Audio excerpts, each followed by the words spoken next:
Hello, everyone. So, I want to come on and talk to you guys about something that's very important to me and something that has really and truly been a blessing in my life, and that is surrender.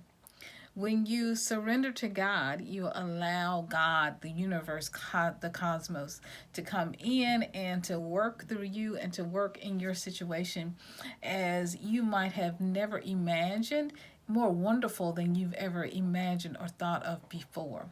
And so, surrender is truly an art. It's the art of releasing and allowing God to do what God can do, releasing the how, right? How something is going to happen. I have had, as you probably have, things that I have prayed about, thought about, meditated about, wondered about, hoped to come true for my life. And so I'd wonder how this was going to ever happen for me, how I was going to ever have the career or ever have a great, amazing soulmate like I have today, have an amazing marriage and wonderful children. How was all of this going to happen for a little girl growing up in Mississippi and who really was just learning life at 21, 22, right? We all have dreams, hopes for our careers, for envisions for our lives, for our businesses. So you might be wondering, well, how is this supposed to happen? How is this supposed to come true?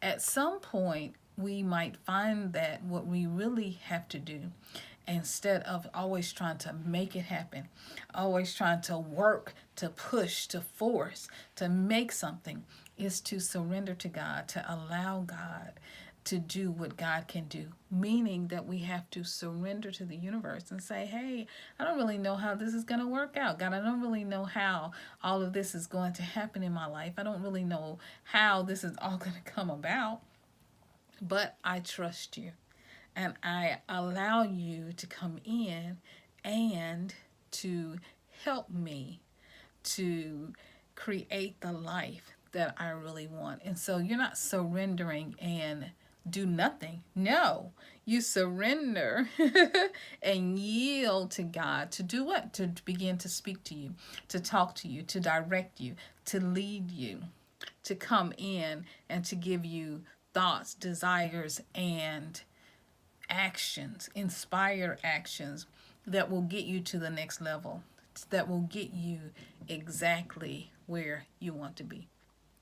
I'm in a state of surrender right now. You might hear the fireworks who are popping off and going on behind me, and so it's a very exciting night.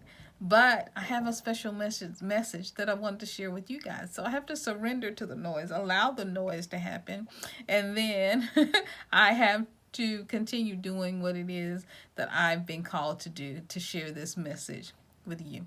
I can't control everything around me on the outside. I can't control the noise. I can't control all of that.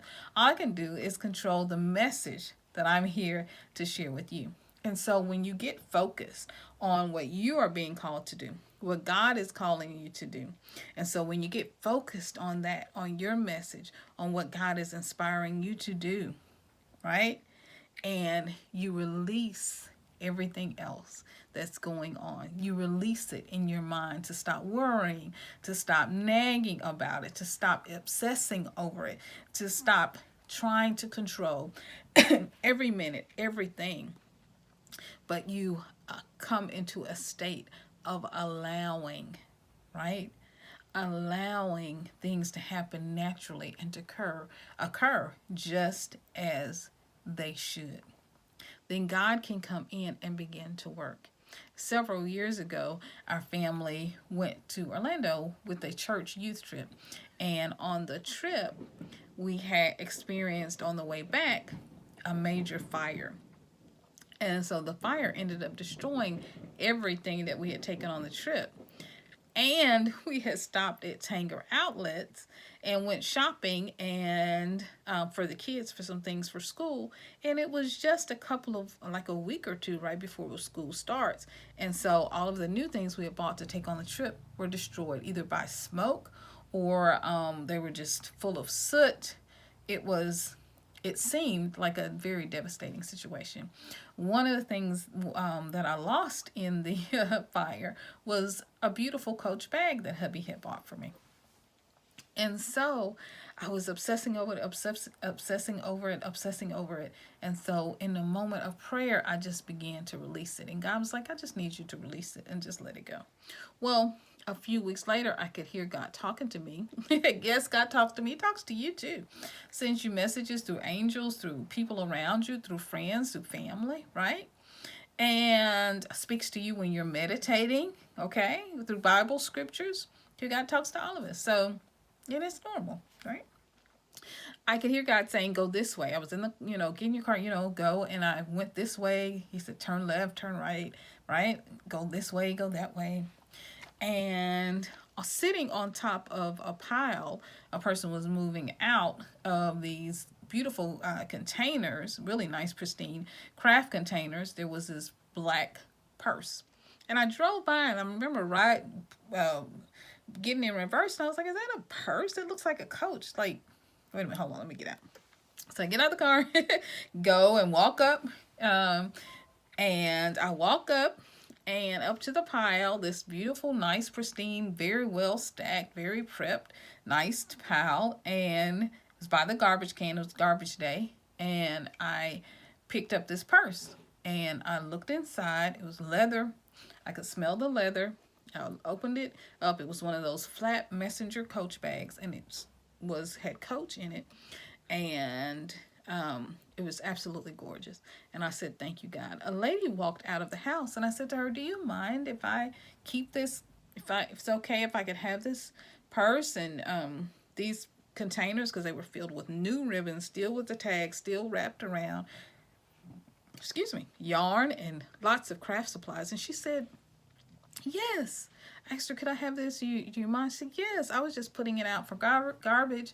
Because I don't have any room for it. I'm downsizing it, and I don't have any room to take these things. I said, well, even the purse? Are you sure about the purse? She said, oh, sweetie, go ahead and take it. No, you go ahead and take that, have that, and enjoy it.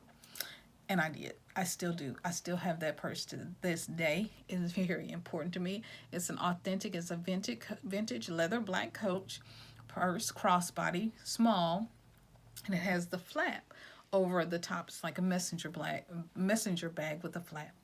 And I still have that purse. I still use that purse to this day. I released it. And I let it go. All the pain, the anger, the frustration, the hurt over being in that situation, the disappointment that that particular church organization or the church didn't come in and assist any of us, any of the passengers, that the bus company did not take responsibility for any of the items that were on the bus. And I became more grateful that we were alive, that my children were safe, that my husband was safe, that all of the passengers, we all made it off of the bus alive, that I was alive. I became more grateful, and I surrendered. So I wanted the outcome to be, that people would take responsibility for what happened. But and I experienced a lot of anger at first when they didn't, and so I had an outcome, a perfect outcome, that the bus company would do this, or the church would do that, whatever. And it didn't happen.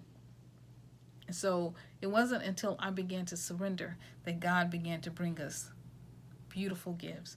People began to put money in my hands to bless us. Someone even bought school clothes for the children that year. And I got a new, amazing, beautiful Coach purse to remember and to be grateful for. What is it that you need to surrender? What situation isn't exactly lining up the way that you thought it should? What is it that God really wants to do in your life? I don't know, but you know. And so the answer that you're seeking is to surrender. May you be blessed this wonderful, wonderful week, and may God's gracious goodness surround you. And may you flow in light and love, and may you learn the art and the power, the gift of surrender. Bye-bye, guys.